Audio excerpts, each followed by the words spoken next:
Hey, what's good, guys? Welcome to Sit Down, Shut Up. Special Monday morning edition. I guess Monday afternoon, depending.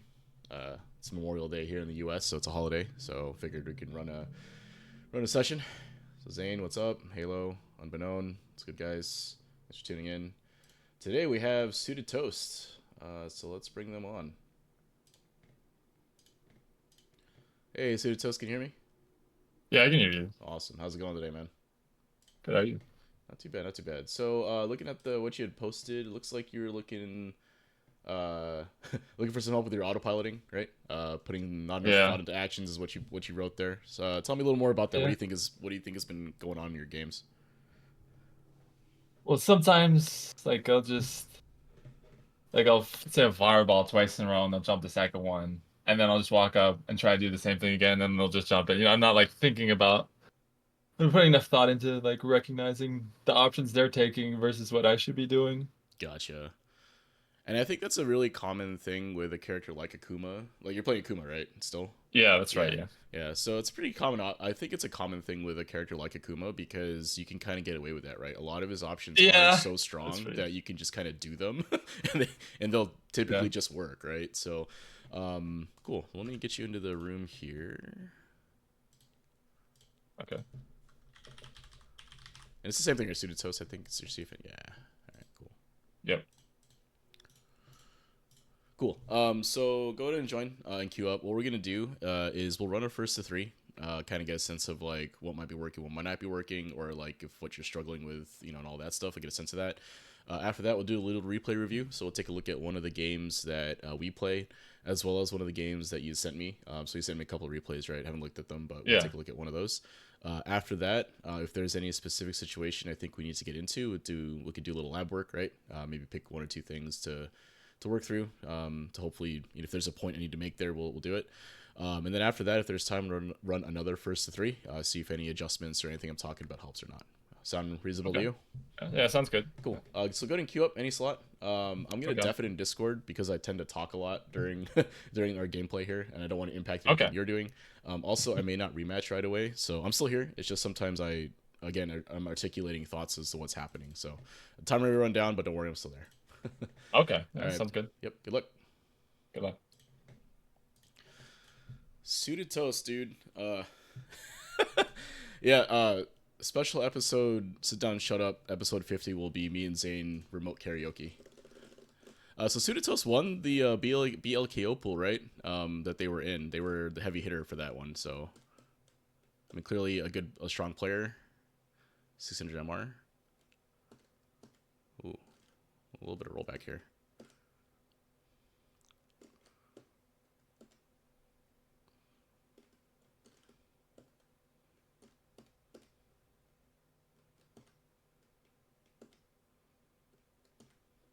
Ooh, smooth criminal.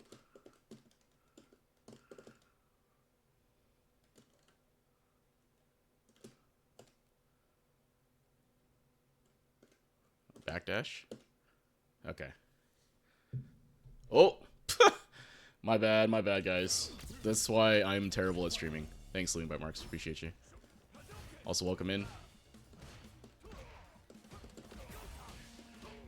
And no one else told me it could have been my face the whole time, dude.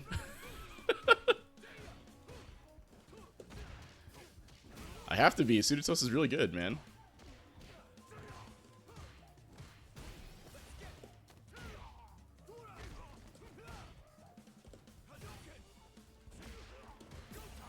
Okay, I kind of see what they mean by the autopilot, right? I think they're gonna. Oh, they do tend to walk back. Ooh, nice jump.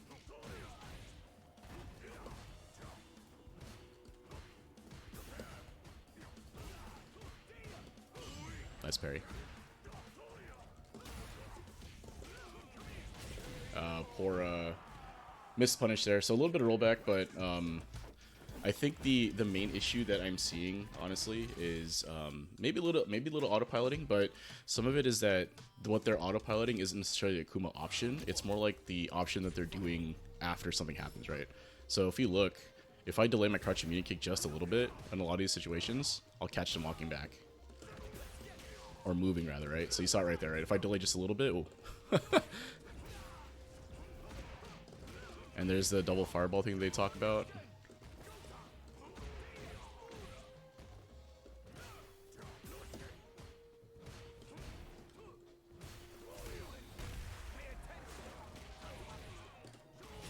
Yeah. And if they autopilot like the cancels like that, we can kind of get away with a DI in that situation. They're surprisingly effective. Yeah. Suitedtoast is a pretty strong Akuma, right? This isn't like just some random ranked Akuma. This is someone that actually went. I think they went 6. Oh my god, I dropped it a second time. They went 6-3 in that BLKO pool, right, or something like that. Or not 6-3, sorry. 6-1. I want to say. I don't know, Halo. I think if you're still there, you were in their pool, right? So. Nice.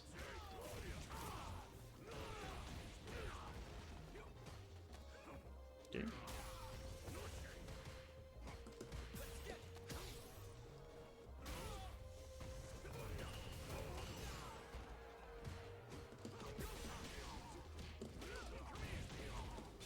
But yeah, that's it. Is yeah.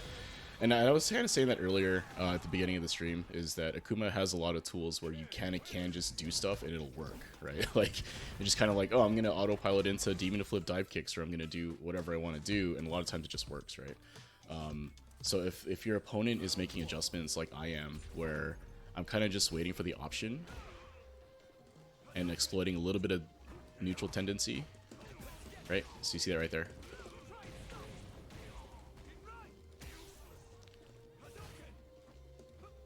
Oh, nice sweep.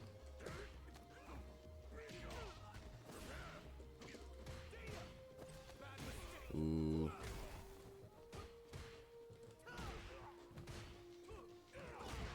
Oh, I didn't cancel?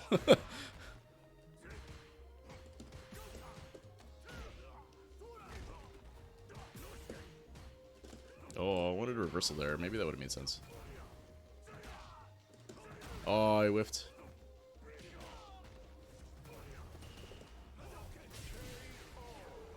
Oh, I appreciate you leaving bite marks. Yeah, I try my best. It's this game's really hard, which I'm sure you guys are aware.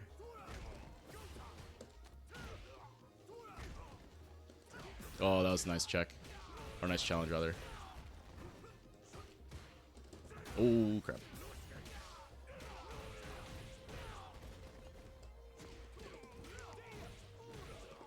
Maybe I should have supered there to burn him out.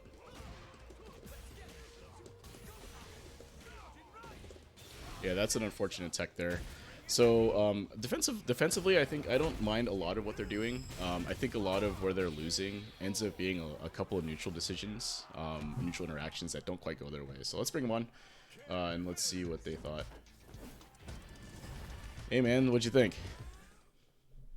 I was I'm getting hit by a 04. Yeah. That's the Ken special, right? To be honest with you. Yeah, I have a problem. I think I walk backward too much. Yeah, that was the one thing I noticed. The biggest, at least in neutral, right? So let's take a look at one of the games here. I'll share my screen in Discord as well, so you can see it. Okay.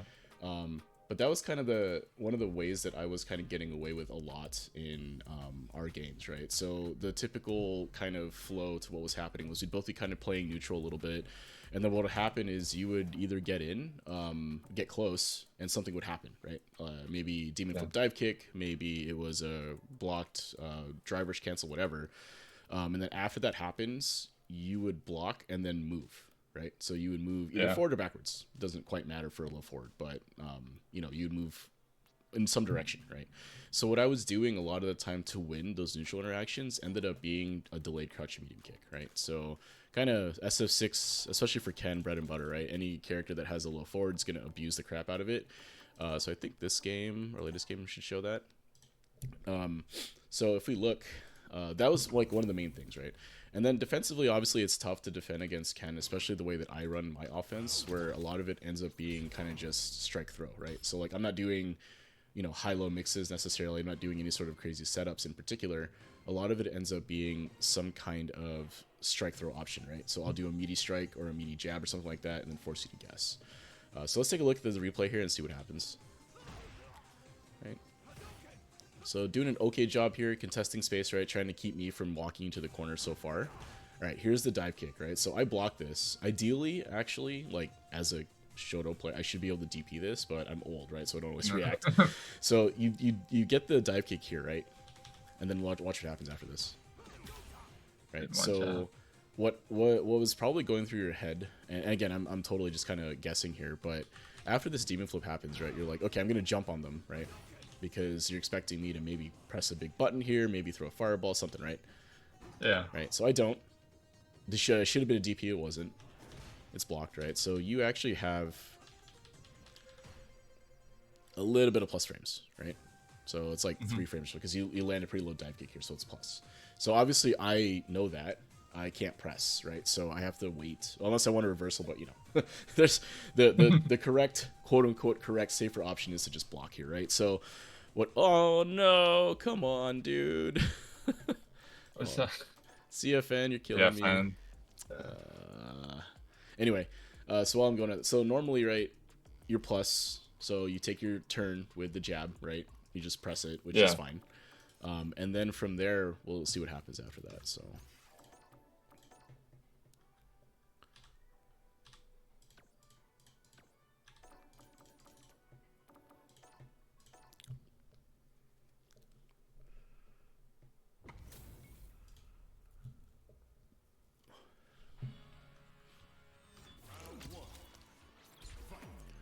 Alright, so Honest Shoto Gaming for a little bit here, and then Akuma dive kick, right? Take a turn. It's blocked, right? So right here you can see you're already trying to back up out of this, right? So as soon as you recognize that this was blocked, because you're done backing here, right? After the jab. Yeah. Which, you know, it's pretty common. Personally, I feel like you shouldn't necessarily block during your attacks because you can't really do anything. But I know why people do it, right? It's because you're blocking immediately after now, right? So it's not a huge deal. Anyway, you're down backing here, right? Because if this hits, you're kind of ready to confirm this into something, right? Maybe a crouching medium punch, right? If it's a counter hit, whatever, right? But you're ready to confirm. But it's blocked, so that's okay, right? So from here, like, okay, it's blocked. Now, right here is we're both in neutral, right? Like both our recoveries are basically done now. So from your perspective, you are minus after the jab, so it is technically my turn, right? So I'm supposed to be able to do something here if I wanted to, right? Normally now, in a -1 situation or a +1 situation for me, this is kind of far, right? Because I can't grab you necessarily, right? So my option would be to throw a 4-frame, which might whiff here also, right? Like the spacing may whiff for a crouch jab or stand. Maybe stand jab reaches, right? But like, you know, it's kind of a spacing where if you're not really sure, you probably shouldn't press, right? And you being -1 probably can't press here. So your mind is like, okay, let me back up out of pressure here, reset the situation, right? So this spacing though is close enough for a crouch medium kick, right? And you can see like here we're neutral, right? So I can act now. Let's see how many frames it takes for me to actually press. 2, 3, 4, like two or three frames. I just delay just a little bit, right? To kind of make sure, you know, and it's mostly because if I press that right away, 9 times out of 10 you'll block it, right? Because most people, like you were doing, are holding down back after they press buttons and block something, or they press buttons, it's blocked. They're ready to block something, so they'll hold down back, right? So most people will kind of wait a little bit here, blocking, right? Now, since you're like, oh, nothing came out, right? Because if I did press right away, you would have blocked it. Now you're like, okay, maybe I can move, right? So the little bit of delay from when I press combined with the startup of the move here is enough time for you to potentially walk backwards, right? Or you'll see in other cases walk forwards too, right? Like you could try to maybe go for a grab or something in that minus situation, right? So all this comes to say that basically the way that I was kind of getting away and beating you in neutral was I wasn't necessarily whiff punishing you better, right? I wasn't really playing quote unquote the footsies game better. It was more like I was waiting for a tendency you have and then went to exploit it. Right? In this case, it's your tendency to move after something happens. And if you look through the past however many episodes I've done with this, right? If you look through all that, like I talk about this a lot because it happens to a lot of players, right? A lot of people through even 1600, right, suffer from this because it's just something that you don't always get punished for, right? Because not everyone will challenge with a move like that in that situation at that timing, right? A lot of people will just kind of block or wait, right? They'll be like, okay, I'm playing quote-unquote footsies, so I need to reestablish my spacing after something happens. And I'm just like, I Yeah. don't care about playing footsies. I care about winning, right? So I'm just gonna hit you, That's right? So, and that's something yeah. I think a lot of people struggle with in a neutral game, is that it's not just about the footsies aspect, right? Like, it's not just about like, oh, how well can I, prevent them from walking forward? How well can I? It's more about how can you exploit a tendency or a response from your opponent, right? It's not just that. It's just footsies, like, as a concept, gives you like the foundation for how that works, but like how it works in game is totally different, right? Yeah. You have a plan until you hit in the mouth, right? So that's what was happening to you a lot, I think, in neutral here. Was I was doing like a good delayed crouching medium kick and it tagged, and you noticed it, right? You noticed like, oh, I was getting hit. Yeah. And this is why, right? It's not necessarily because, I was doing some sort of godlike read or anything like that. It's more like I notice you do something, so I try to apply the counter to it, right? So, and then unfortunately for Ken, or fortunately for you, fortunately for Ken, one crouching medium kick puts you in the corner here, right? Oh. Right, you have to deal with this mix up here. Delay tech, fine, right? All right, Yeah. now we're back in neutral again, so let's see what happens here. Good sweep, right? Call out my movement. Good, right? Jump over me, put me in the corner. This is good. Ideally, I crosscut here, but I don't, because again, it's kind of tough to time that, right? Yeah. Like here, I'd have to be ready after the jump, and like I have to kind of mash it, and you're kind of moving over me at that point. So well-timed jump. All right, so this is unfortunate here. Mistimed, yeah. yeah, yeah. All right, so the Jinrai mix is kind of BS. I'm not gonna lie to you. I do this a lot to people, right? It's really unfair that Ken can put you in a +7 situation and somehow you're guessing, right? So, I have a video on Jinrai loops and all that, or Jinrai defending it and all that. You can take a look at that if you want to, but there's some options you can do against this. You just have to, unfortunately, lab it, or you just guess, right? So you could guess parry here, because it did work for you the previous game, right? You were able to land a perfect parry on me. So I don't hate this overall, but it does suck when when you're wrong, right? Because it's a huge punish now, right? So okay, +1. I do a delay jab here, right? So I think defensively you do mostly okay, right? Neutral positioning here, like mid screen. Looks like you didn't really go for any delay tech option here. You just kind of blocked here, right? Let's see. Just blocked, yeah. Yeah. So that's the rollback that doesn't work because you're hard knockdown, and then you just kind of, yeah. I think this is fine, right? I don't have any issue with this blocking here, right? It's totally fine. Taking the throw mid screen is usually okay. Akuma can take one less throw, I think, if you think about it that way, but it's really not a huge deal. Yeah. It doesn't fundamentally change the fact that... I just see, like, if I delay tech there and you shimmy, then I'm going to die. Yeah. Yeah, right. I have two drive rushes and a level 1 here, and Akuma, yeah, this would probably kill you, right? So. Right. So what happens here, right? Let's talk about this, because you got hit by this stand heavy kick twice in this game, right, with a counter hit. So let's talk about what happened here, right? So if you look at the spacing here before I press my button, right, this spacing here means that it's likely the only thing that will reach would be, at least from Ken's arsenal, if you will, would be his stand heavy kick, right? So like, there's really nothing else I can press here. From your perspective, I think it's kind of similar. I think Akuma, like, his best poke is probably the forward medium kick, right? The toe kick or whatever, and that's probably not going to reach right from here. That's not. Right, so there's not really a point for, unless you YOLO the stand heavy kick, right? Like that would probably reach, but or the forward. The forward heavy punch, yeah. Both of those are kind of slow overall, right? Like they're definitely slower, I think, than whatever Ken can do in this situation. Right? So you probably won't do that, right? You can, right? But you probably won't, right? So what happens here? So I press my button at a range that I think will hit you, right? Right. And what you do is you go for a sweep, right? So if all things were the same, right? And even if I just walked forward a little bit here, do you think the sweep would still hit me? Maybe, right? It's a little bit, Akuma sweep is a little bit short, right? So if I were to do this instead, right? Like, let's take my character here and I walk forward. Right? Oh, that was a dash, sorry. Right, so that sweep probably hits me, right? Right. So if you were expecting me to walk forward, I don't hate this situation. And it probably does reach from here, right? Okay, so if I don't move, it doesn't reach, right? So from that spacing in particular, right, the sweep may not have reached, right? The reason I'm bringing this up like this is because, and I talk about this a lot too, is that spacing dictates what buttons you can and can't press, right? So in this case, you were trying to go for a button that would likely have hit me if I continued walking forward, or and more likely, I think, was you saw me do the move, right? You saw this. Yeah, I saw you move, and I thought it Yeah, I was. thought it was a walk forward, right? Yeah, so I think it would have, looking back, looking at the spacing and all that, I think it was very close, right? I think if you had walked forward and swept, maybe it would have worked, right? Sweep is tough because it's, again, a hard call out to movement, right? So if you thought that was the case, I don't hate that decision, right? I think it's fine. But again, we just have to be careful about button selection and spacing, right? There were a couple of times where I think you got counter hit in situations where you might have been pressing like a crouching medium punch a little too close. So let's take a look and see. Might be my memory failing me here, but this situation here might have just been an unfortunate thing for you, like because Ken moves forward during the stand heavy kick, right? Additionally, if you had pressed a little bit, like if you had tried to preempt it a little bit, I think you would have gotten me too, right? So because Akuma sweep is what, 10 frames or something, right? So Yeah. if you had preempted me here, right? If you had reacted to something like, if you're reacting to this and swept, I hate that less, I guess.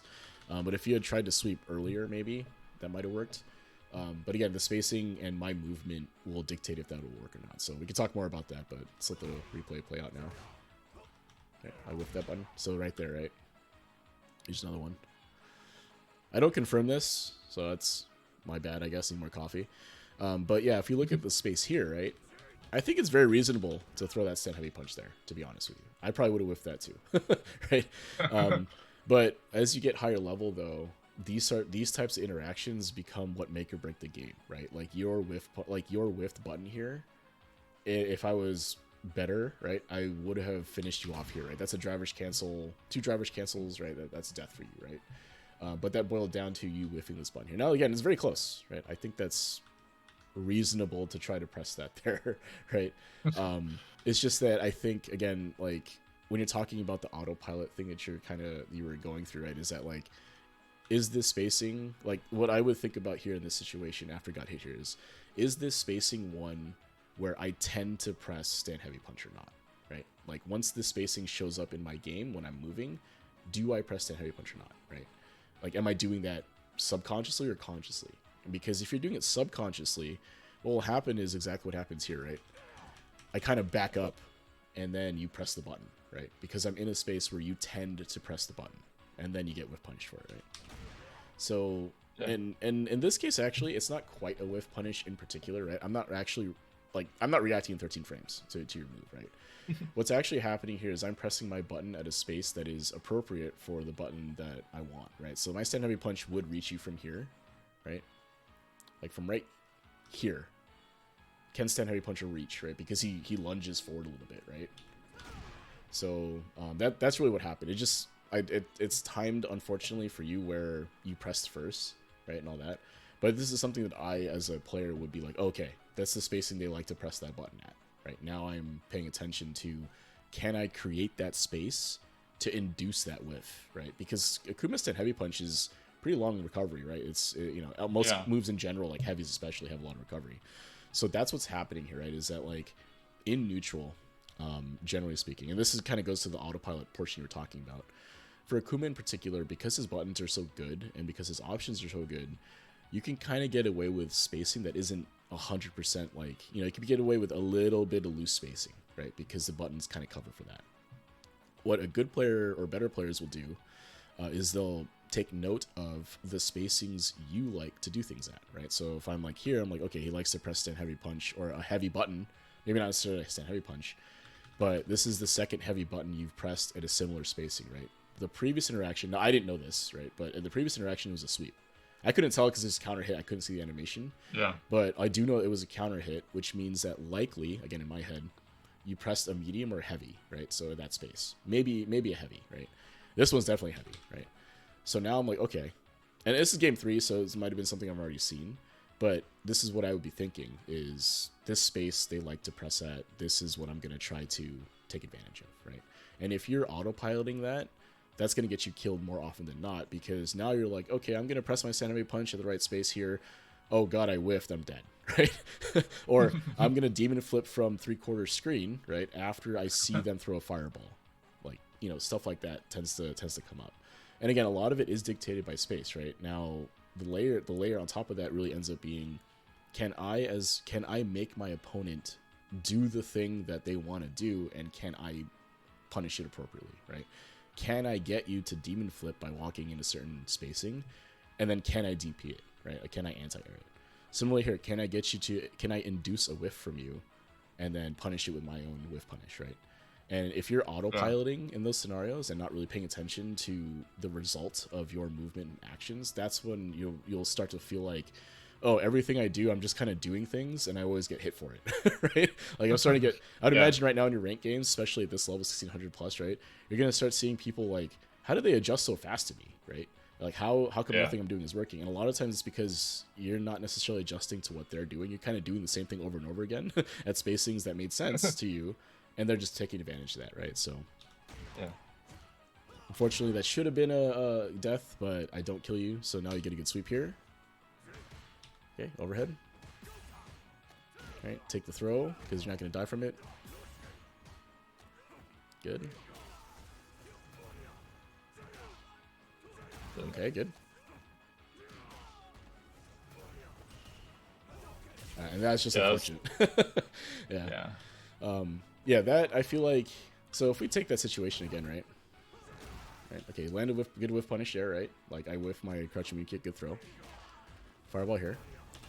Now, from this scenario right here, right, I don't think you necessarily need to demon flip. And this might be the autopilot thing you're talking about, right? Fireball, demon flip. Or in this case, it was air fireball, jump, right? Yeah. If you... Yeah, that was just autopilot. Yeah. I think you understand that, right? You just need to walk forward, right? The goal that you're trying to do here is to take up space. Walking forward works just as well, right? So...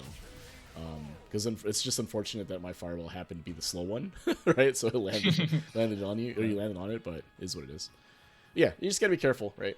In that situation, like, think about what the goal of your jumping, throwing fireball would be, and just take up space, right? And you can do the same thing just by walking forward, especially because you just thrown me back. I'm back the corner, so I'm also incentivized to walk forward a little bit, but I have the health lead, right? So I don't necessarily need to.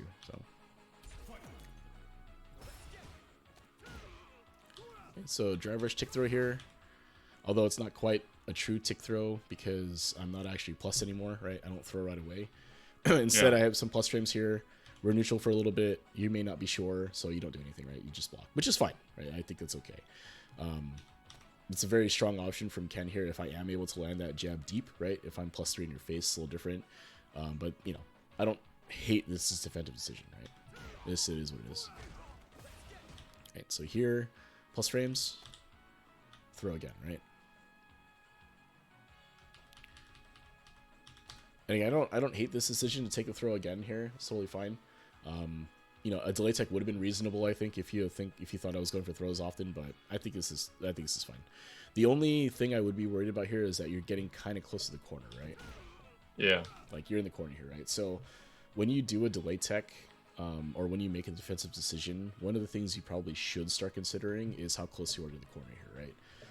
If it's something where you think it's not going to be, you know, your positional, you're sacrificing some damage for position, right? So in this case, you're taking a throw because you don't want to take the 3,000 damage shimmy combo, but you're now in the corner position, right? Whereas if you delay tech and you're right, you may get some space back, right? So it's something you have to weigh for yourself on how much you value the position versus the health. For Akuma, I think that becomes a little different because, again, Akuma can take one less throw, right, per round on average, right? So, you know, you have to decide if that's something you're okay with or not. I don't know the right answer.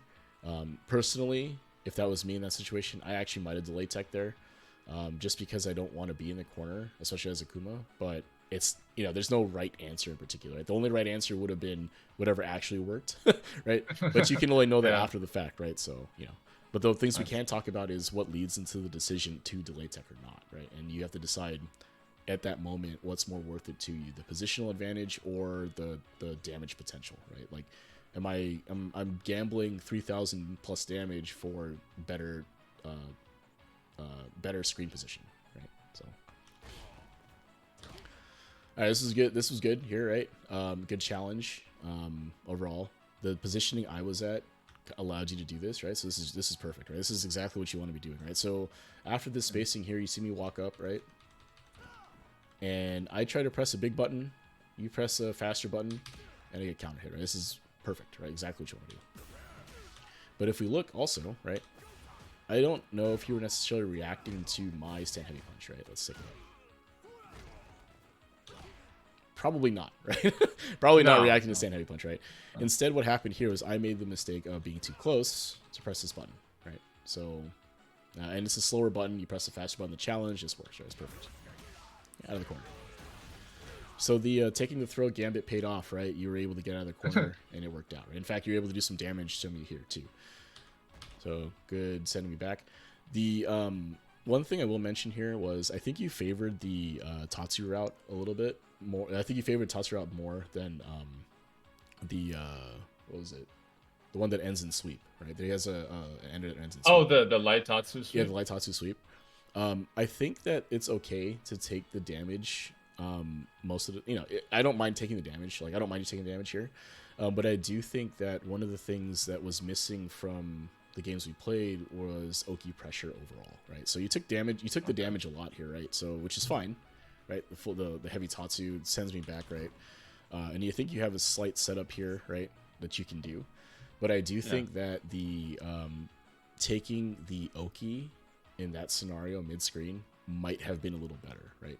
Because if you think about what your goal is here in this scenario, here's you accomplish the first thing, get out of the corner, right? That's great.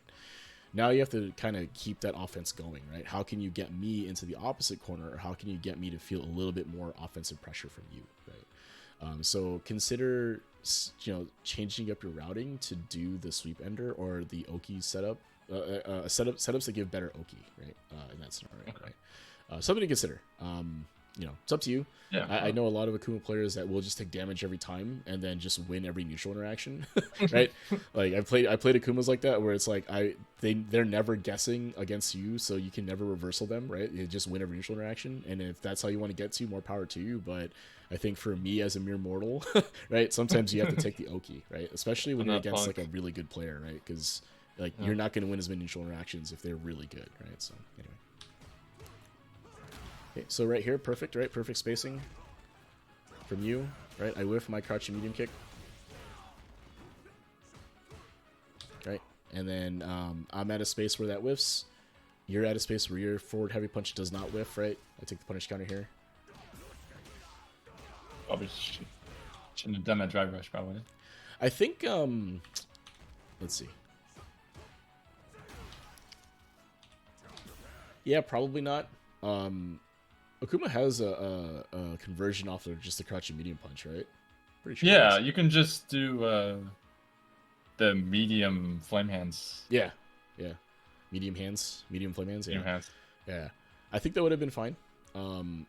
Like you do get lucky here, or maybe not lucky, but you don't burn out here, which is good. Yeah. But yeah, I didn't really see too many burnouts, so I wasn't too worried about meter management here. But if you're talking about combo routing, yeah, definitely try not to autopilot into the drive rush cancel combo if you can. Right now, if you have full meter, let it rip, right? No problem. And if you're green, right, your drive meter is healthy, let it rip, no problem. But this is getting kind of close, right? Akuma and burnouts is tough, right? So being willing to take the lower damage or less extension just to make sure that your drive gauge stays intact is usually not a bad option, right? Because from here, medium hands happens, right? And you send me across the screen. Like, I still get knocked down, same result. And you would have 4 bars now, right? Probably 3.5 to 4 bars because you'd walk forward, right? So instead you take this, right? And from here, I think it's okay to do this route because I'm in the corner now, right? So you have guaranteed Oki if you have a setup for this. Go for a jump. Unfortunately, I do the thing you walk forward. Yeah, I walk forward, right? Yeah. So this puts you in the corner, unfortunately, right? And I think this is what gets you. So here I was saying on stream that it might have made sense for me to like level 2 you here to burn you out, to put me in a better position. Yeah, that would have been good, yeah. Might have been okay. Instead, I just take the damage here. I'm like, okay, I'll save it for the next Even just level 3. Yeah, I think, so that's an interesting thing to talk about here, right? So the position we're in right now, you have a health lead, but I'm about to even that out, right? If I super, especially against Akuma, if I super from here, it's probably going to put you about here, right? Maybe you have 20 to 30% of your health, right? Something like that, right? But it would be one interaction to win, right? And I'd be in burnout. Yeah, but you'd be in burnout, right? So is that position better than this Oki situation here, right? Maybe, because if we think about what could happen here is if you're wrong on Oki and I manage to open you up here, I could definitely kill you, right? Like this health right here, this meter here, Akuma health, this is definitely gonna kill you, right? But if I don't open you up, I still have all my meter to continue playing the game, right? Whereas if I go all in right there, I'll still have meter, and you'll be burned out, but it's still one interaction, right? And I don't know if that risk is necessarily worth it. Now, I know players that will take that risk, right? They're like, oh, you're in burnout, you have no chance, right? Like, I can do whatever I want to you if you're in burnout. But, you know, it's hard to always be like, I'm going to beat you when you're in burnout, right? Like, I definitely... I still have level 3. Yeah, you still level 3, you can still reversal me. I've definitely lost games against people in burnout because what'll happen... and it's pretty sad. Or not sad, but I think this happens to me a lot, is you end up in prevent defense, right? So you're like, oh, I don't want to lose the game. And of course, prevent defense prevents you from winning the game, right? So like that can have like that weird psychological effect of they're in burnout, which means I don't want to necessarily make a mistake can happen, right? Yeah. Because what am I hedging here for, right? I'm hedging that I can still win. If I still win a neutral interaction here, I'm still going to win the game. If I lose this game, I'll still have meter to go into it, right? And if I lose this neutral interaction, I can still try to play neutral to win it, right? So, to my head, I think that it's not always worth it to go for that situation, to set up like a situation to try to win it there, when the next situation would win it for you anyway, right? And there's slightly less risk in me doing that overall, because this is a big bet, right? If I super here, burn you out, it's kind of a big bet, right? Like I don't have to burn out necessarily, but you know, I'm gambling here with what's going to happen next, right? So anyway, it's a calculus you have to make in game, and I think it's something that, you know, I tend to be a little more conservative in, especially if I'm up around. Now, if I'm down around, I'm 100% supering you there, right? Like no question. if I'm down around, like of course I'm gonna use it. But being up around gives me a little bit more flexibility in when I can actually super or not. So. Right. And then ultimately you end up delay teching for like the third time in our 3 games, and this what gets you blown up, right? So you don't delay tech often, but when you did, it probably felt pretty bad, right? So I mean, you know, you did tech a bunch of throws too, but that's what I mean though, right? Is that like I could have supered you there, but then the effect is now the next Oki situation, you are probably a little bit more likely to reversal super me, right? In that scenario, like that option becomes more real, I think, when you're burned out. So. Yeah. You know, whereas here it's like, oh, I have some health. It's not too bad. I can probably delay tech here if they go for a throw and break it, and then you end up getting shimmied, right? And this kills you, right? Yeah. Right. So, I think that if we were to take anything away from these 2 games, the main thing ends up being some of the spacing considerations and the button selection in there. Yeah. You did a pretty good job actually overall, right? In terms of button selection. It's because you whiff punished me a bunch of times too, right? It wasn't like I was getting in all the time. But I did take advantage a little bit of your neutral tendencies, which kind of goes back to your autopilot, right? So if you... I try to go back to neutral spacing all the time to play footsies, but then I just get hit. Yeah. And a lot of times, again, it ends up just being what space am I pressing buttons at, right? Like if I'm being a little bit more conscious of the space in between, then maybe that's a little bit easier to go for. So I need to be more cognizant of like where you press your buttons. Yeah, that's 100% what it is, right? Like especially for the footsies game, right? I talk about this a lot too. Is that like when you think about what's happening in neutral, you have 2 players standing up, right?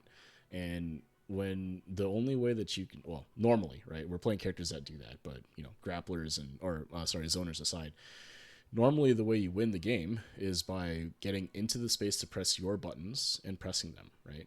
So if you walk up into the space that threatens that, that's typically going to elicit some kind of response from the other player, right? Like the other player sees you coming and they're like, oh crap, I don't want to get hit. What happens, right?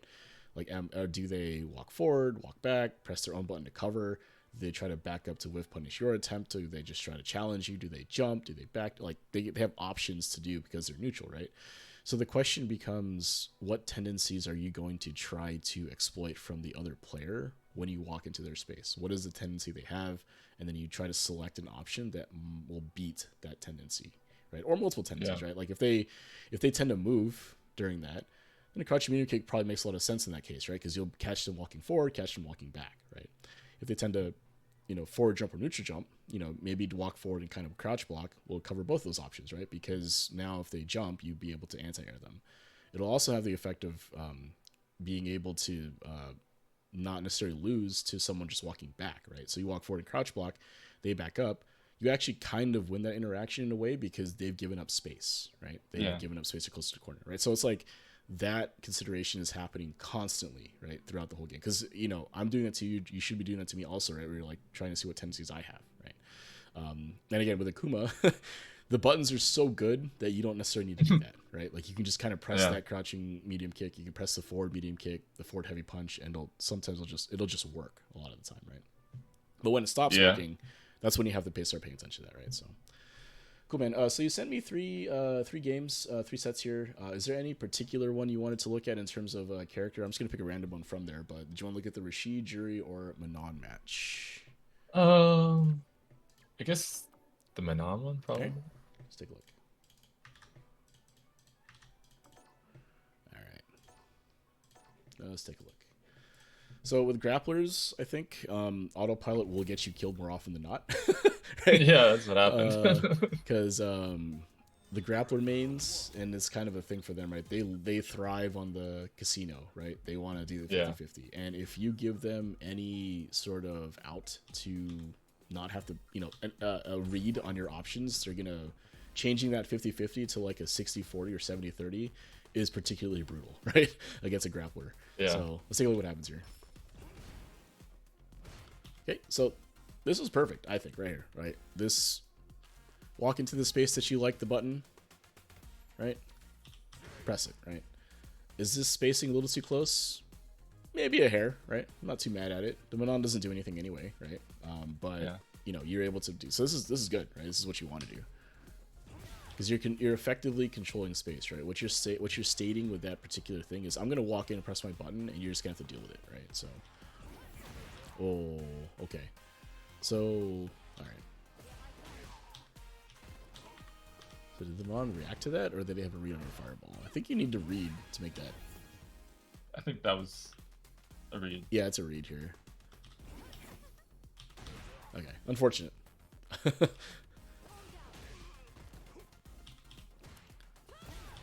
Okay. Good anti-air.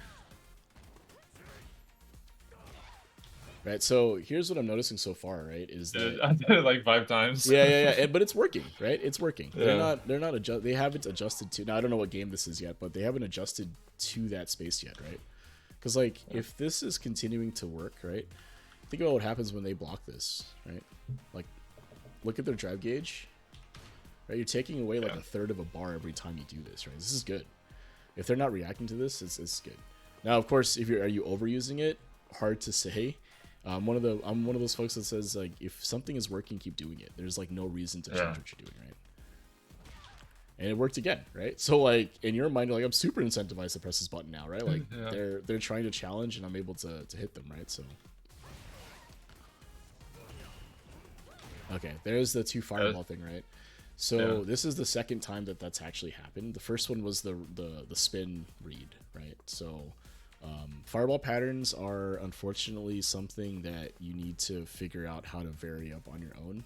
Some people like throwing 1, throw 3, throw 2, right? Or they'll change up their patterns in some way. The real issue is that humans aren't actually random, right?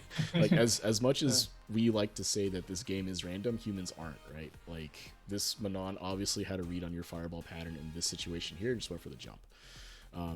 And it's a punish counter too, so that means that you definitely could not have anti-aired it anyway, right? So if you notice your fireball pattern getting blown up like this, you have to consciously change it. Maybe throw 1, throw a different speed, or even fake it, right? Like just crouch and do like a motion or a jab or something and see if they jump, right? A lot of times players like this that are relying on their reaction time, they're not actually reacting to the animation, they're twitch reacting to something moving, right? So if it looks like you're moving, they may see the fireball, because if they jump after the fireball, like when you do the fireball input, right? If you jump when you see the plasma coming out, it's too late already, right? Like Akuma can anti-air you, so they have to predict it, right? So they're not reacting necessarily to the fireball; they're reacting to some movement from you and switch reacting with a jump, right? So okay. All right, so let's see how you handle the mix up here. Okay, so Manon doesn't drive rush or do anything here. They just go for the crouching heavy punch, I think, right? So Yeah. no big deal. Good DP. Okay. Block the overhead. That was good. Good reaction there, right? E-thread, command grab. They went for the throw, which means they could anti-area here. It ends up trading, so it's not like the worst thing in the world. It's definitely better than getting command grabbed, right? Yeah. So, good call here. Yeah, unfortunately, take the overhead. Ooh, what happened there? Yeah. Probably hit crouch medium punch or something. Yeah, crouching medium kick maybe? Let's see. Yeah. Crouching medium kick? Yeah. Yep. Kachibiki drive rush, right? And they, even though you're plus here, this move is kind of slow, right? So this is actually, this is an interesting situation, right? So you're -3 here, right? They're plus, right? Yeah. Yeah. So this means that they can press up to what, a 7-frame, a 6-frame move here, and stuff anything you do. Right now, again, you're too far here for a jab, right? So 4-frame probably doesn't make sense. 5-frame doesn't make sense here. But look what the Manon presses here. A 7-frame stand medium kick, right? Or sorry, 10-frame stand medium kick. Excuse me, I'm looking at the wrong frame here. Like, it's 10 frames, right? Akuma's crouching medium kick is 8 frames, right? So even though, oh come on, Capcom, you're killing me, bro. So the point I'm trying to make here is that given how minus you were in that scenario here, a crouching medium kick might have made sense if they were moving, right? I think that it might have been better just to continue blocking there because you are that minus, right? A challenge would be very difficult if they press something that's going to be faster than a move that would normally reach. No, let me take it back. If they press something that with the frame advantage would be faster than most of your mediums, right? So +3 is probably good enough for Manon to get away with some of her better medium buttons, right? So you just got to be careful in that scenario, that spacing. I think it's totally reasonable to try to go for that and hope it works out. But it is unfortunate that the Manon decided to press there, right? So I think that might just be a Manon specific thing because that stand medium kick is kind of absurd, right? It goes like a mile, has an amazing hitbox, right, and all that. And the startup is actually pretty good for what it is, right? 10 frames or whatever. So it might be something you just have to pay attention to in that scenario after blocking and you're minus in that scenario, right? So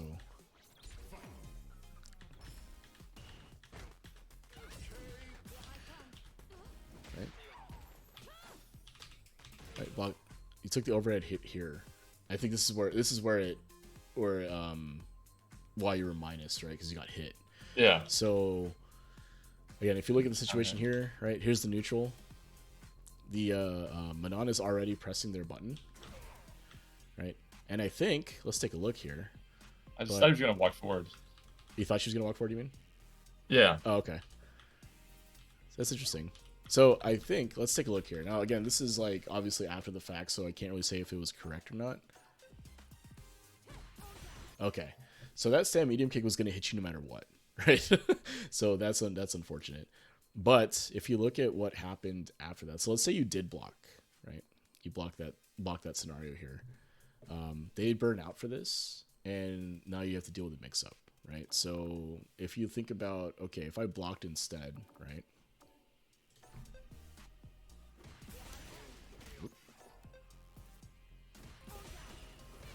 Oh, I'm pressing the wrong button. Huh? There we go. So even like a D-rev here may not have worked, right?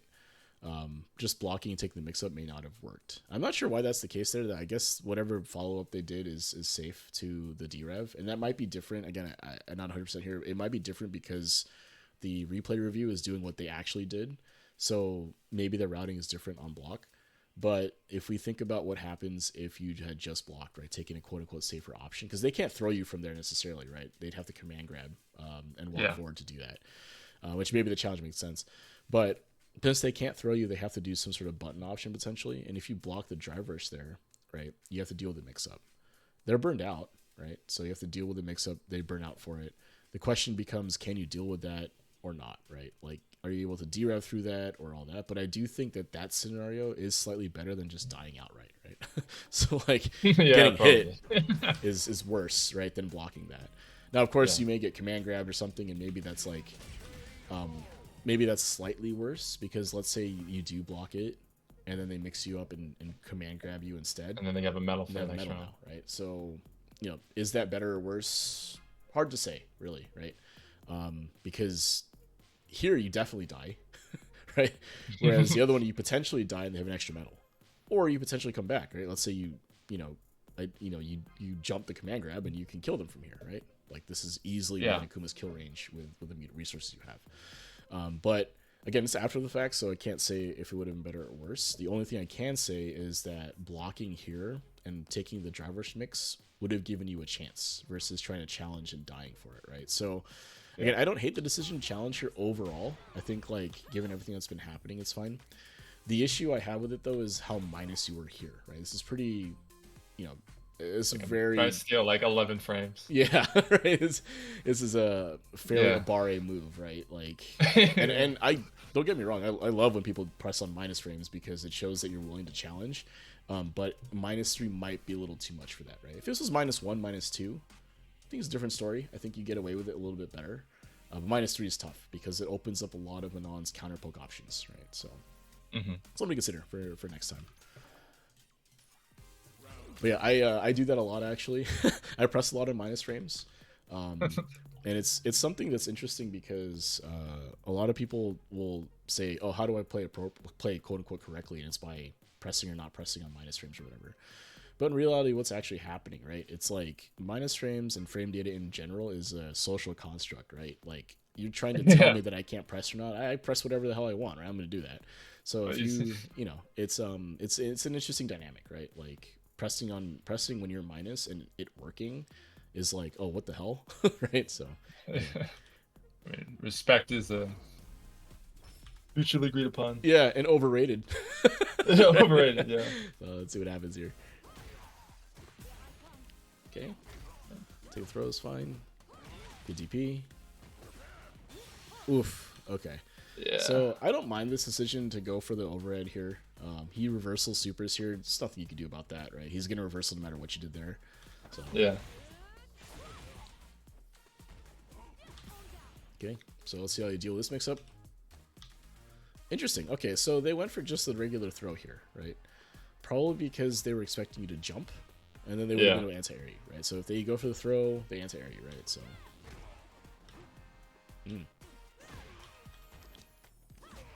Oh, that's unfortunate. So how do they clip you?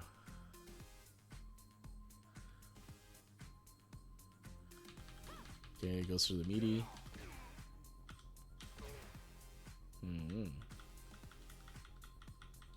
Oh, were you trying to DP?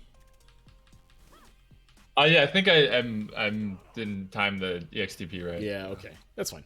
That's just unfortunate. Reversal would have worked.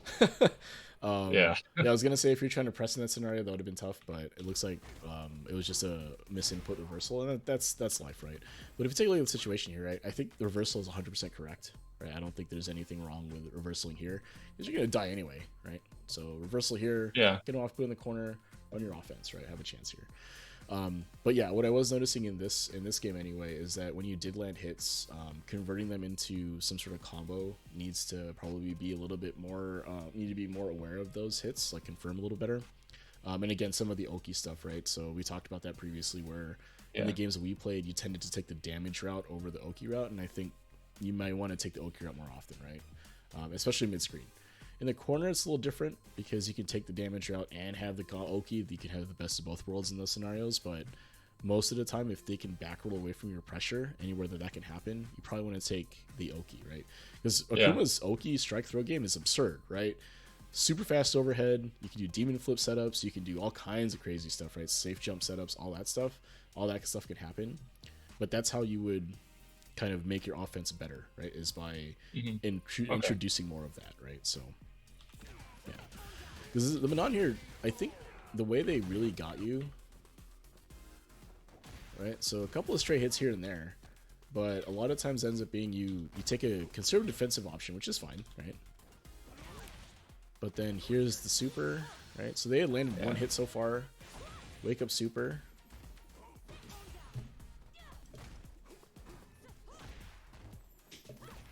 And then this was unfortunate actually. The demon flip out. So let's take a look here. Okay.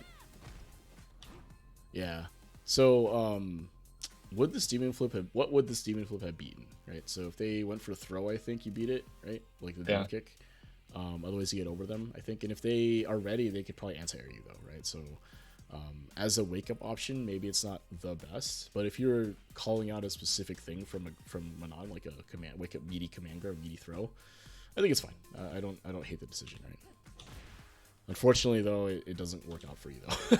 Right? I just figure I'm like low on health in the corner. I need to do something. Yeah, you gotta get out. Yeah, and that's totally valid, right? Because you're like, oh man, I'm gonna die.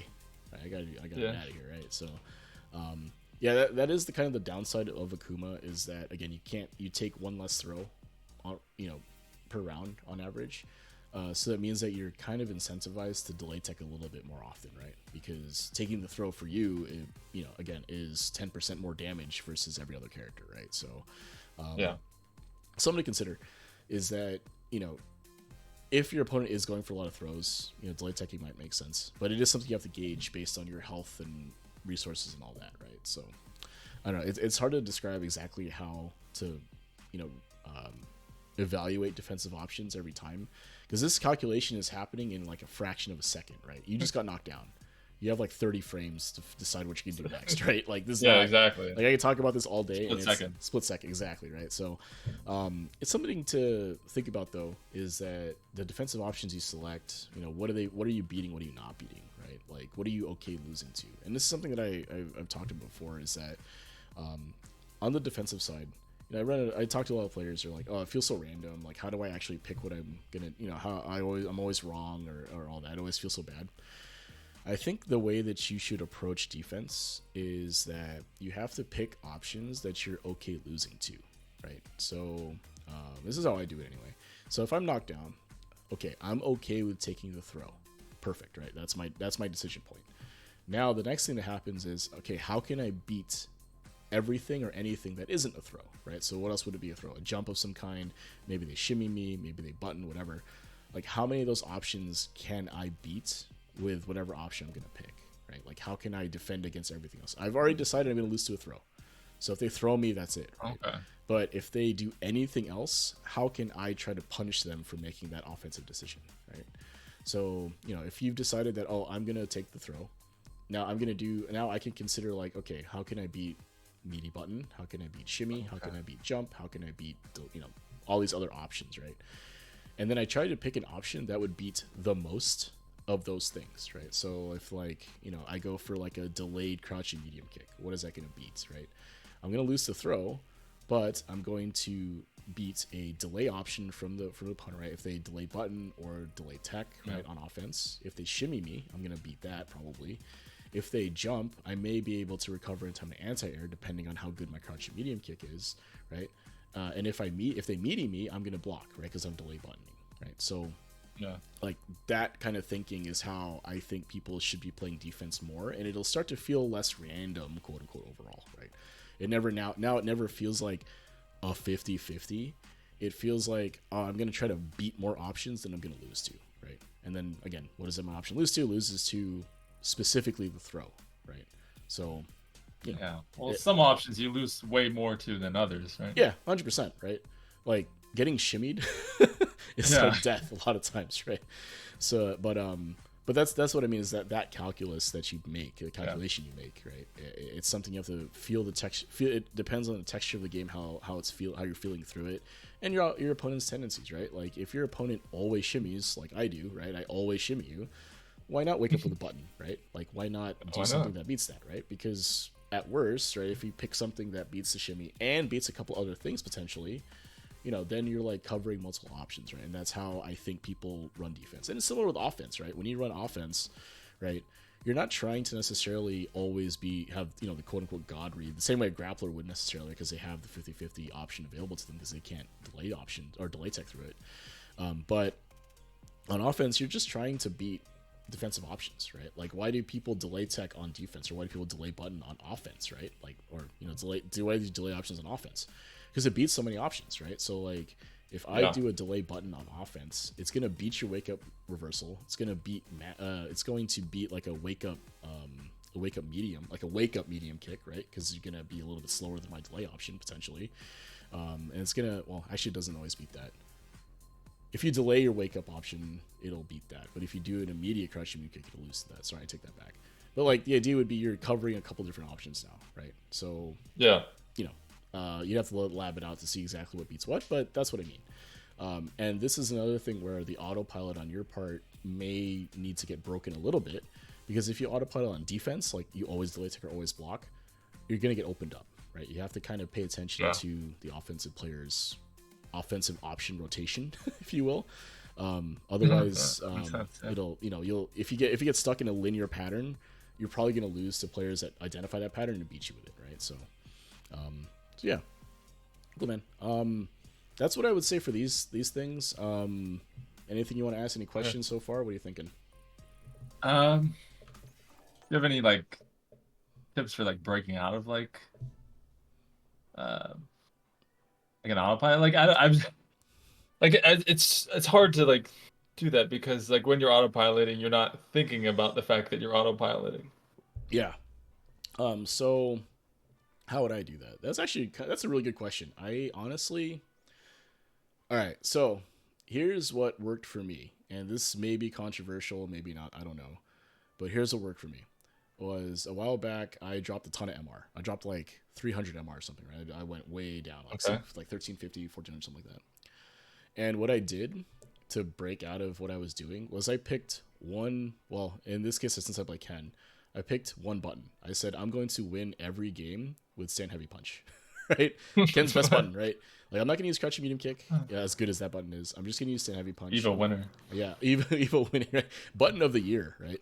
With crouching medium kick. But what I decided to do was, what I realized what I was doing was I was autopiloting crouching medium kick drive rush, right? I was fishing for that. That's all I ever did, right? And players that stopped that or able to deal with the mix-up were killing me, basically, right? So I decided I'm going to use one button, right? Stand heavy punch. And I'm going to, it's a confirmable button, right? It's slow, but if I space it correctly, it's fairly safe, right? I can confirm it into whatever I want to confirm it into, and I can use it in the corner, right? Like, I can use it to bully people in the corner. What it forced me to do was pay more attention to the spacing I was standing at when I was pressing the button. It also forced me to pay attention to what the opponent was doing. Because my offense at the time was, I'm just going to do whatever I'm going to do, right? I'm going to run my offense, and you have to deal with it, right? But if you run into somebody that can deal with it, then I didn't have an option, right? I couldn't really quote unquote play footsies. So what I did was that I took a ranked session where I didn't really care about my MR anymore, because it's already tanked, right? Who cares? So I didn't really care about what was happening. Instead, I focused on the process, and the process that I was going through, which was I want to ensure that when I press my stand heavy punch, it always lands. Blocked or hit, always lands. I never whiff it, right? And I pay attention to what the opponent is doing in spacing so that I never whiff, right?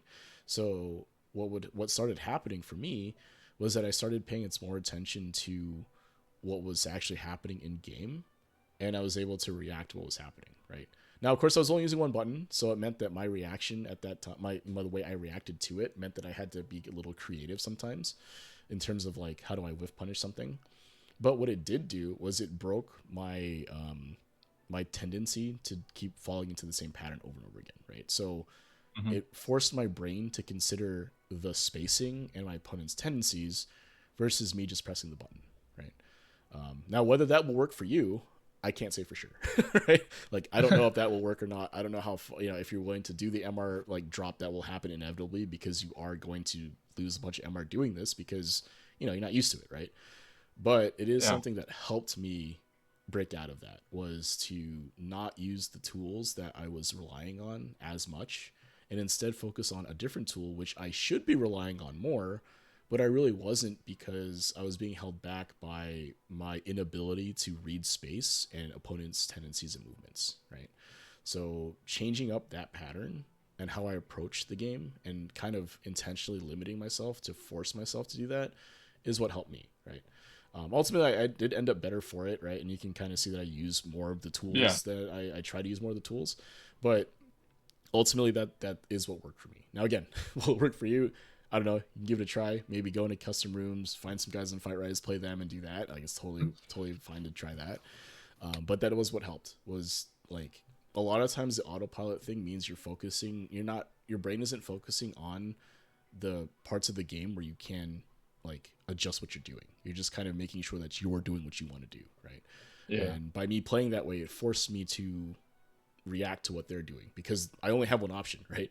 And it was actually Yeah. kind of stupidly effective, right? Once I got a sense of where the spacing and timing for it was just like I could just throw that button whenever I wanted to, and it worked for the most part, right? So, it something to try. Now, again, you may lose a bunch of MR, but who cares? At least for me, it's who cares. Yeah. It's just the So, points. yeah, it's just points, right? But Yeah. that did help. Another thing that helped a lot is on fireballs. So something that does happen to folks is fireball patterns, right? Fireball, jump, fireball, demon flip, whatever. Yeah. That one you have to be way more conscious about, right? For Akuma in particular, throwing fireballs is good, right? You want to do that. You want to zone because you can. Yeah. It's just you want to try to vary up the spacing, the timing, and the speed, right? So, like, when you throw it, where you throw it, and which one you throw. That's what you'll have to figure out to change, right? So it's, again, very difficult to break out of that, I think. But it could be something where you consider the same way. I'm only going to throw one fireball, and then I'm going to do something else. I will only ever throw one fireball, do something else, right? I almost will never throw two fireballs. And then next game you'd say, I'm only going to throw two fireballs, or whatever, right? Something to kind of force your brain to think about what you're doing. Okay. And maybe that will That break makes it sense out. then. Worth a try. I don't know if that'll work. I'm kind of Oh. making it up, but that's what I would do. Would be like, with a shot. Yeah. yeah, right. I mean, it's like, because what's happening when you autopilot is that your brain is kind of bypassing the conscious thinking part, right? You're just kind of doing the thing. So Just if you doing can things on reintroduce vibes. that might help you, right? Now, of course, you do want subconscious, thought, right? You want to, like, combos need to be autopiloted, right? Oki setups need to be autopiloted 100%. But some of the conscious decision making needs to be reintroduced in some of those scenarios to help you break out of, like, oh, I always press this button into this button, right? Or always throw this fireball into jump or whatever, right? Like, that's how you, I feel, is how you break out of that. So, yeah. Okay. Cool, man. Anything else you want to ask or thinking about? No, that's really it. You got time for another first three? Want to run it back? Yeah, sure. Cool, let's do it. Let me create the custom room.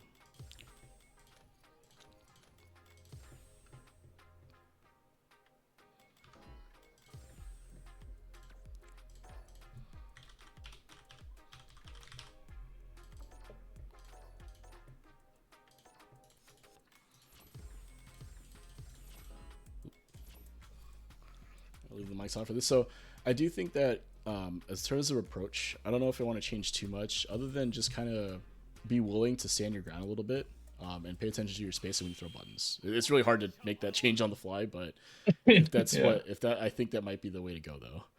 So let's see how it goes.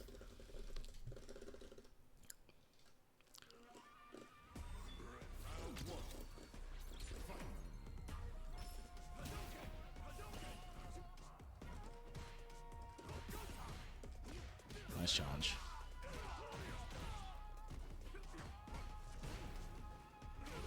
Nice CP. Ooh.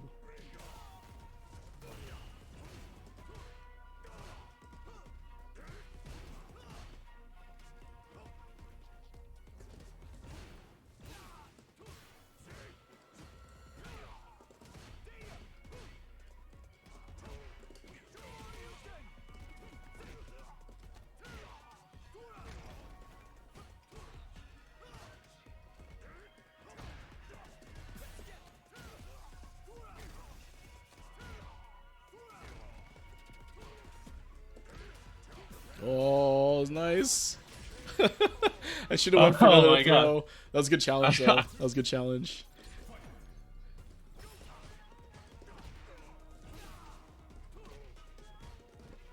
nice. Oh wait. Went for jam. Yeah.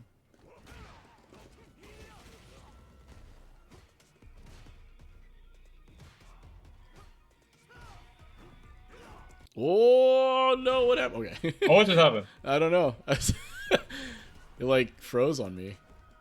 That was weird. Yeah. Oh, he didn't follow up? Oh, it didn't kill me.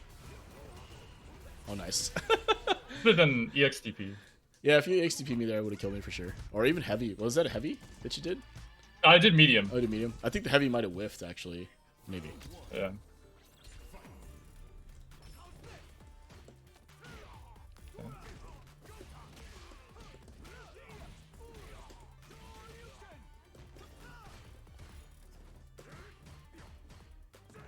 Oh. Yeah. Or there.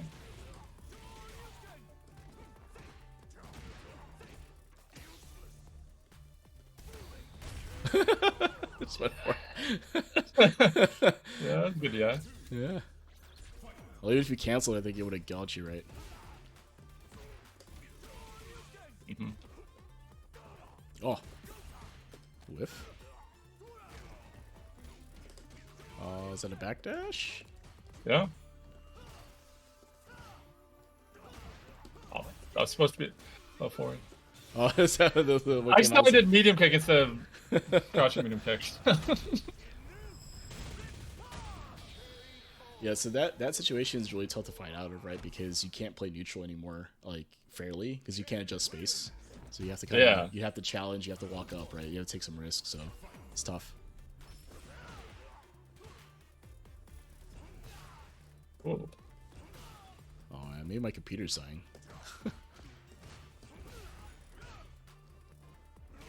SCP.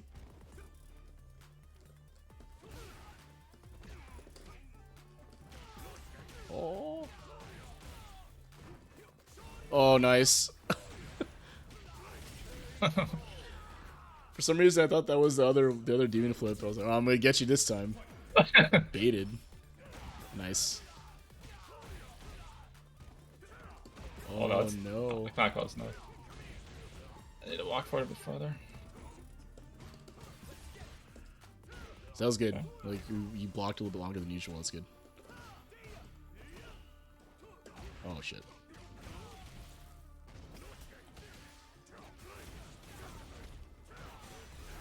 Oh, level 3. Nice, dude. I didn't drop it. Let's go. Yeah, let's go. I saw it too. I was like, oh, I really hope you're gonna build enough for this. So that's pretty good. But you see, like the main difference now is if you are tending to not move as much, which I'm noticing you not move as much now. Yeah, I'm not moving as much. Yeah, so it's hard for me to get away with like the crouching medium kick, right? So Yeah. it's good. Okay.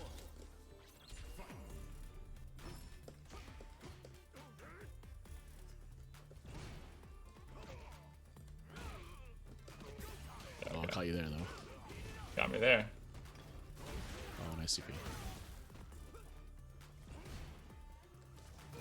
Oh, yeah, I shouldn't charge that. That's so greedy. Yeah, from that range, it's tough to charge. The crouching light kick got whiff punished. That's good. That's unfortunate. I was just throwing the button out there. Not gonna lie to you. Oh, okay. Oh, nice. Oh, yeah, probably.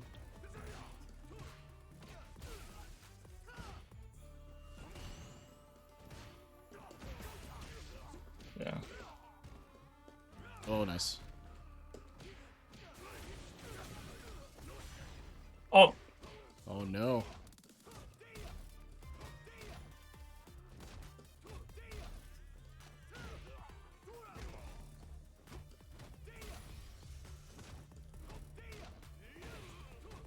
Oh, I meant the level 2 there. Yeah, Oh, yeah. Jinrai is stupid in burnout though. That's not. Yeah. That's really not fair, but that's what happens. That's Ken privilege. yeah, that's what it is. Nice CP. Oh. Yeah.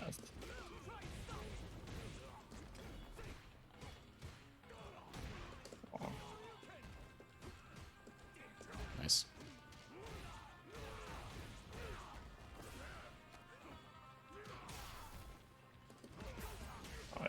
too close there. The one good thing, the one bad thing about Akuma's walk speed, you walk too close, a little too fast. Yeah.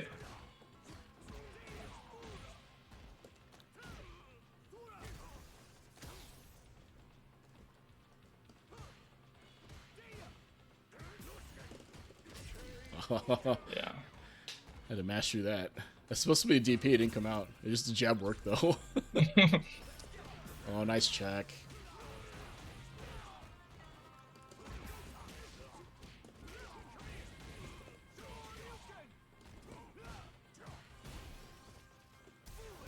Nice. I thought you were gonna fireball. I'm in trouble. Oh no. Oh no. Oh, it's 2+. Ah.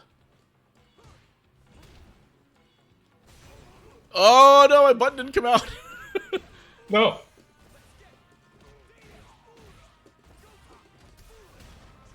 Oh my god. The throw. That was unfortunate, but again, like I know, like the result is probably better at this set, but you saw like the way that I was beating you before, which where you were moving, I couldn't do that anymore, right? It took away that option. Yeah. So, like if you notice that kind of tendency happening during your games where you seem to be losing to the same option over and over again, that's when you kind of have to think about, okay, what's causing that? In this case, it was your movement, right? And you saw how effective it was when you didn't move. Like you just kind of waited a little bit longer, and I couldn't just freely crouch immune kick anymore, right? Like I had to back up, or if I did, I would use 3 bars and just deal with the mix up, right? And that's infinitely better than getting hit, in my opinion, right? So Yeah. but you saw the improvement, I think, right? I think that if you had taken better Oki routes and some of the hits you did land, I was going for damage. I wasn't yeah, thinking about and it's it. totally fine. I don't worry about it now. Obviously, you have to lab it, drill, and all that stuff. But Yeah. every once in a while, I think you should take the Oki option just to continue your pressure, right? Because Akuma pressure is really strong. So if you can continue that in any capacity, that's a good way to win games, right? Because when you are forcing 50-50 Oki situations on your opponent, you're taking away their ability to, you're kind of diminishing or removing the quote-unquote player's skill from the equation, right? It's no longer about how well I can whiff punish, what my reaction time is, any of that stuff. It's purely about, can I make the correct decision defensively? And the reward for making the correct decision defensively is you get to stand back up. But if you're wrong on defense, you die, right? Like, it's, you know what I mean? So, like, if you're putting them in that position over and over again, it's way more advantageous to the offensive player. Even if you get EXDP'd, you take 1,600 damage, whatever, right? Like, it's not going to kill you most of the time. So, anyway. Cool, man. So, anything else you want to ask before we wrap up? No, I think that's good. I got a lot to think about. Cool, yeah, man. For sure. It's a lot to deal through and all that. So, I'm around if you ever have any questions, feel free to ping me, but... Cool, man. So I'm just going to wrap up on stream here. And yeah, so have a good day, man. If you want to hang out Discord, feel free. But otherwise, I'm going to meet you on stream so I can wrap up. So cool, man. Okay. Yep. Have a good one. Yep. You too. All right, cool. Thanks everyone for watching. Appreciate it. I know you had to deal with my forehead for a little bit longer than you were probably expecting to at the beginning there. It's my bad, guys. That happens to me a lot, actually. Forget to switch to game mode, so appreciate you guys looking out. So this has been Sit Down and Shut Up. It's a fight. I run this through the Fight Rise Discord. So Fight Rise is a fighting game community focused on helping players get better at the fighting games, mostly Street Fighter 6. They run a bi-weekly tournament through their One Fight Stand series. Happens every Tuesday. I think there's one happening tomorrow, which is a special double elimination. I think they run a special one every 4th Tuesday or something like that. But otherwise, normally, it's a 7-round Swiss for players in the Master Pool, or in Master Rank, right? You get into the Master Pool, you put on 7-round Swiss. If you're below Master, they have ranked separated pools, so you get to play, I think it's usually ends up being around 6 or 7 rounds of round robin, depending on the pool size. So it's a good way to get into, like, tournament sets in a lower, more casual setting. It's all online, right? Run through Battle Hub. It's a lot of fun. Free to sign up, so, if it's interested in you, please come out. I'll put the Discords in the chat here.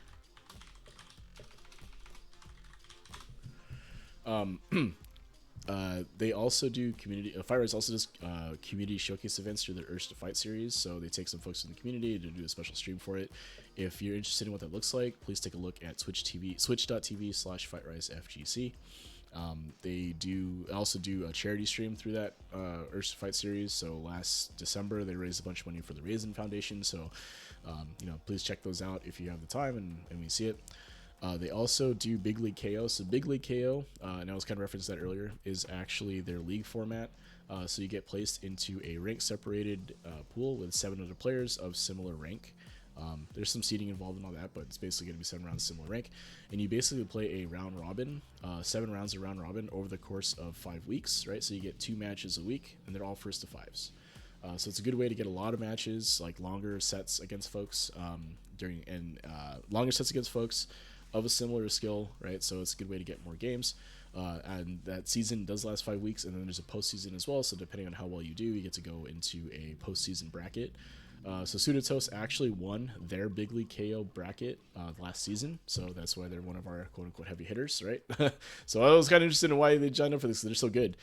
So anyway, they it's a great time, right? There's a lot of hype around these matches. You get to see, again, it's longer sets, first to fives, so you don't often get to do that.